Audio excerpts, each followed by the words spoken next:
Aji, Nana, Tiara, Tommy, Sari, Randy, Mika, Lina, maju ke depan. Kalian berdelapan kami pilih jadi tim Merdeka. Satu untuk tim Merdeka. Kok ini bagaimana? Bendera. Beta buka gudang, benderanya hilang.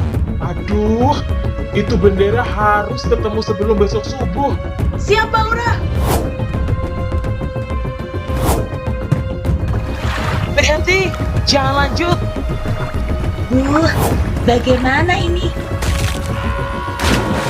Aduh, bagaimana ini? Awas, hati-hati Raka.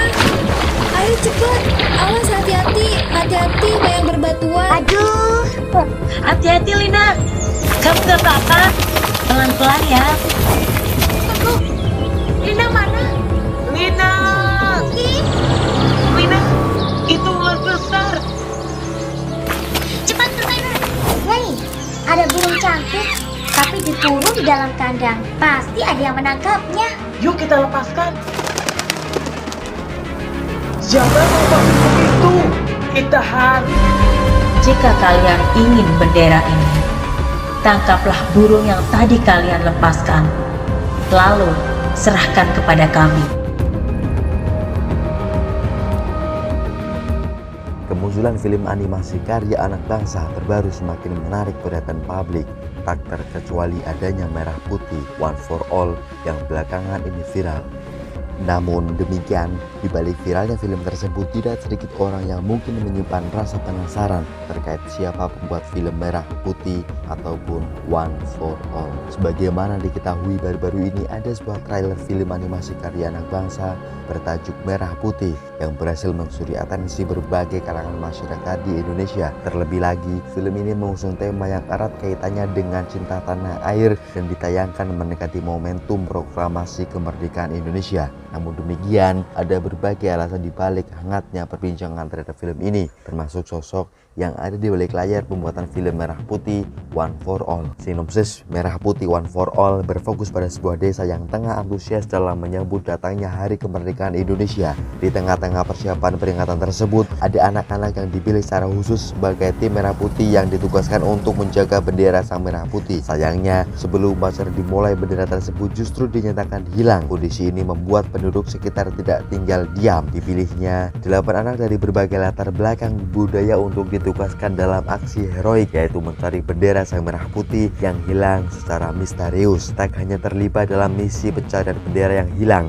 anak-anak ini juga dihadapkan pada berbagai rintangan. Mereka harus menembus sungai, hutan, dan juga badai.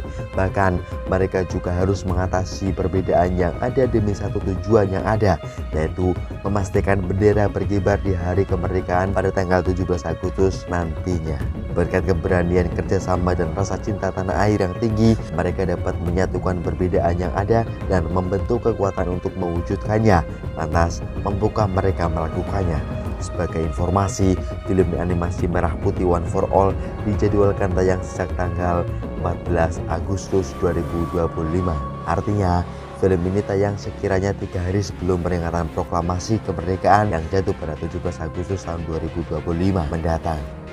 Salah satu hal yang cukup membuat penasaran publik tentang adanya film Merah Putih One for All adalah sosok di balik pembuatan karya tersebut. Lalu terungkap produser film ini adalah Toto Sugriwo. Kemudian film ini juga dibuat dengan melibatkan beberapa pihak. Sebut saja eksekutif produser bernama Ediarto, asisten produser yaitu Ari WS, dan animator bernama Bintang Takari.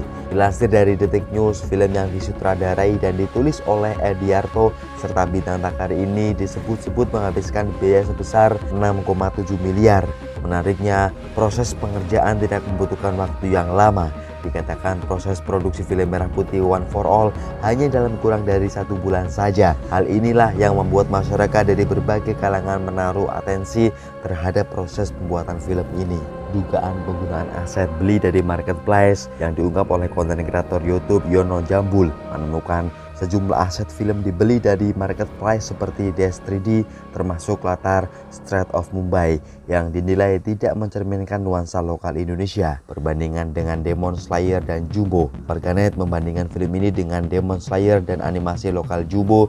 Demon Slayer disebut hanya menghabiskan sekitar 1,8 miliar per episode, namun menghadirkan kualitas kelas dunia. Sementara Jumbo dinilai berhasil mengangkat standar animasi Indonesia. Website produksi tidak dapat diakses. Upaya mengakses situs resmi Perfiki Creasindo berakhir dengan error. Merah Putih One for All diusung oleh studio Perfiki Creasindo dengan tim yang hampir tidak ketahuan jejak digitalnya. Situs resminya yang memunculkan error saat dicari publik, seolah produksi ini sengaja ingin membatasi informasi atau memang belum siap diungkap seutuhnya. Merah Putih One for All dibuat oleh Perfiki Creasindo, rumah produksi di bawah Yayasan Pusat Perfilman Haji Usmar Ismail, produser eksekutif Sony Pujasono dan Ediarto. Nama Ediarto juga menjadi sutradara dan penulis skenario bareng Bintang Takari. Nama Bintang Takari inilah yang menjadi animator dari filmnya.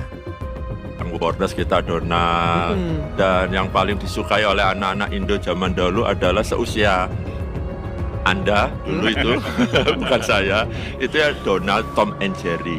Siapa yang nggak kenal Tom sama Jerry? Spesial, segmented untuk proklamasi 17 Agustus. Jadi narasi desinya nggak jauh berbeda dengan begitu. Tapi kalau film perjuangan banyak. Ya. Itu maupun yang animasi, kartun maupun yang real banyak. Tetapi yang khusus didedikasikan untuk peringatan proklamasi belum Belum ada, Pak.